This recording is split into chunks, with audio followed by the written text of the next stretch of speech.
Congolaises et Congolais, mes très chers compatriotes,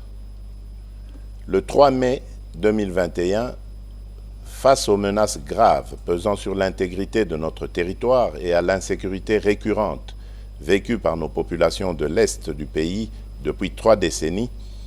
je proclamais l'état de siège dans les provinces de l'Ituri et du Nord Kivu. En effet, conformément à mes prérogatives consacrées par les articles 69, 85, 144 et 145 de la Constitution, je recourais à ce dispositif exceptionnel de gouvernance afin de répondre de la manière la plus appropriée et la plus adaptée à cette situation,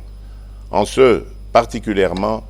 dans la nature des actions à entreprendre dans ces zones opérationnelles où les ennemis de la paix devaient de toute urgence être affrontés et l'autorité de l'État restaurée. À situation exceptionnelle, mesure exceptionnelle. Il demeurait limpide que la mise en œuvre de ce dispositif s'accompagnerait d'un régime restrictif des libertés publiques,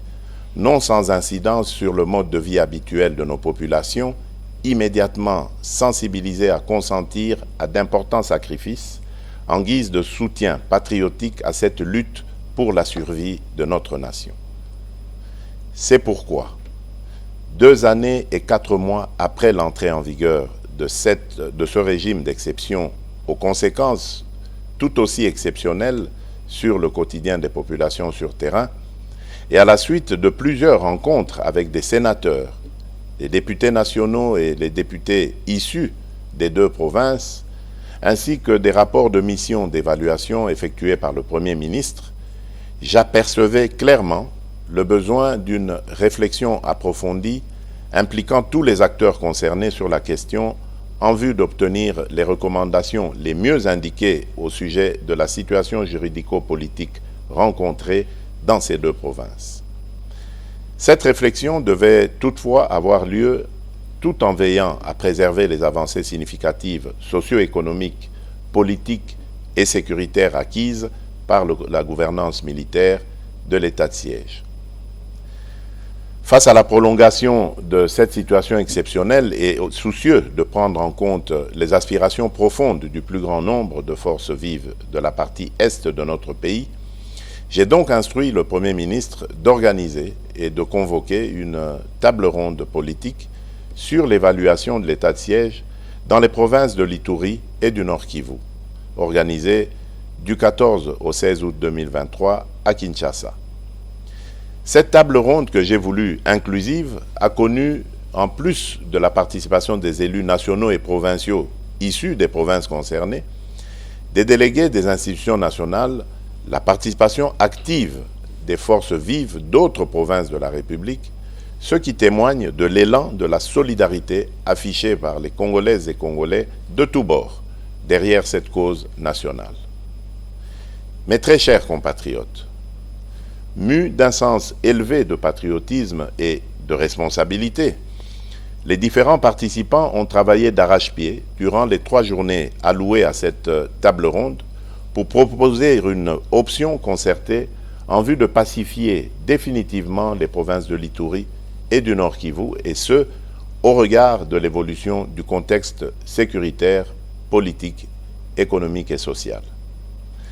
C'est ici le lieu de saluer l'engagement et le dévouement de tous les participants qui ont abattu un travail de qualité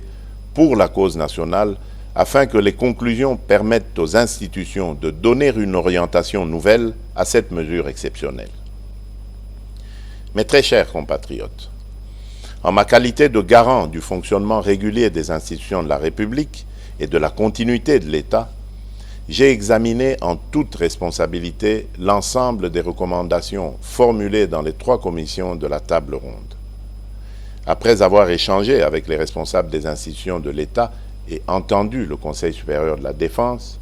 j'ai pris la ferme résolution de conduire, sans atermoiement funeste, mais sans précipitation inconsidérée non plus, les populations des provinces de l'Ituri et du Nord Kivu vers un allègement progressif et graduel du régime de restriction de l'état de siège avec les meilleures garanties de poursuite du maintien d'une pression maximale sur les ennemis de la paix. C'est pourquoi,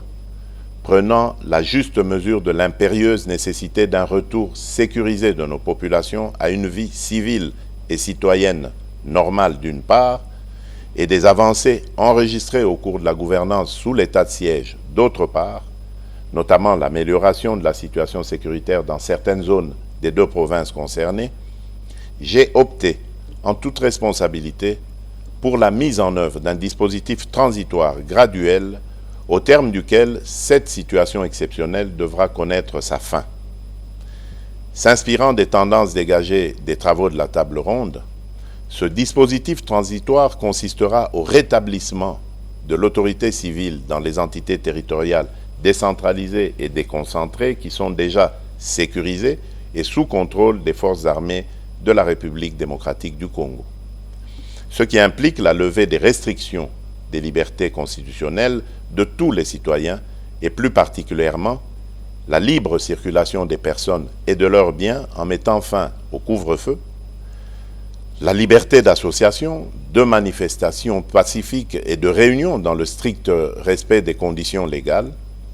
Ceci est d'autant plus important que les différents acteurs engagés au processus électoral ont droit à y participer pleinement et sans entrave aucune.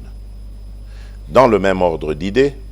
j'engage le gouvernement central à régler sans délai les arriérés d'émoluments des animateurs des institutions provinciales mises en veilleuse par l'état de siège, tel que cela leur est garanti par l'ordonnance numéro 21/016 du 3 mai 2021 portant mesures d'application de l'état de siège. Il va sans dire qu'en plus de leurs compétences matérielles, les juridictions civiles, du reste compétentes pour gérer les contentieux électoraux, recouvrent le plein exercice de leurs compétences répressives, à l'exception de quelques préventions liées à la sûreté nationale qui relèveront, elles, des juridictions militaires. Mes très chers compatriotes, après l'état d'urgence sanitaire, les mesures de ce dispositif transitoire et graduel de l'état de siège nous conduisent dans une nouvelle expérience constitutionnelle de gestion des situations d'exception. Elles marquent notre détermination à défendre jusqu'à la dernière énergie notre intégrité territoriale, notre souveraineté et notre dignité comme peuple. En effet, nous sommes un peuple qui a su démontrer, tout au long de son histoire, une capacité de résilience hors du commun face à l'adversité pour défendre les idéaux de paix, de justice, de dignité et d'unité. J'invite la population des provinces de l'Ituri et du Nord Kivu à accompagner et à soutenir les autorités civiles et militaires dans l'accomplissement des mesures de ce nouveau dispositif en vue de garantir l'avènement d'une paix durable sur toute l'étendue de notre pays. Que Dieu bénisse la République démocratique du Congo.